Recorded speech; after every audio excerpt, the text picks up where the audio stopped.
Doesn't look like much is going to happen this weekend, but what are the chances that a deal does get done by the end of the year? To tell us and handicap it is Andy Friedman, principal with the Washington Update and one of America's top business lawyers. Andy, welcome back. Good to have you with us.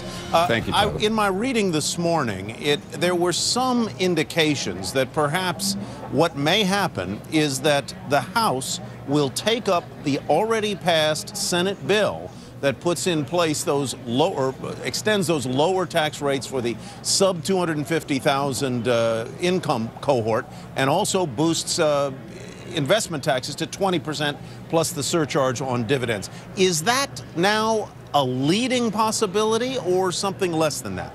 Well, I don't know that it's a leading possibility, but I think it shows us where things may end up. I still remain optimistic that we're going to see a deal here. If we're going to continue the Eagles lyrics, I'm not sure I have a peaceful, easy feeling, but I think we'll get there. And I think those will be elements of the deal, which is a 20% rate on capital gains and dividends, and just taxes going up on the top 2%. Do you think it must involve, as the president clearly has said, a rise in the rates on the top income earners? I think there will be some rise in rates, but maybe not all the way to the top at 39.6%. They'll probably be able to combine that with some disallowance of deductions, which will get the president the revenue he needs. It feels to me that both sides, in effect, are saying to the other, you go first and make me happy, and then I'll tell you what I'll do to make you happy. Right. Fair?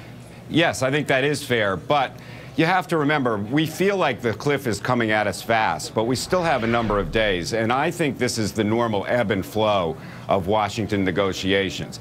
Congress acts when there's a forcing event, when they have to act because the consequences are too drastic. We have two major forcing events here, going over the cliff and Congress's indefatigable desire to get home for Christmas. So I think this could go to Christmas Eve, but we'll get there. All right, let me ask you one other question about the spending cuts. The Republicans challenged the president to be specific on spending cuts, but the Republicans themselves haven't been terribly specific, have they, about what they would cut in spending? I think that's absolutely right. And I kind of feel the Republicans haven't been specific because they don't know. They can't agree on exactly what spending cuts they want. So they keep pumping it over to the president. But they're the ones asking for spending cuts. It seems to me it's incumbent on them to say what exactly they mean. So you're still in the camp that believes that we will have some sort of resolution to the short-term fiscal cliff before the end of the year? I believe it. I'm not saying that it's a guarantee, but it's more than 50%. I'm not sure we'll get the debt ceiling in there, because if I'm the Republicans, that's my big card. I wait till next year to play that.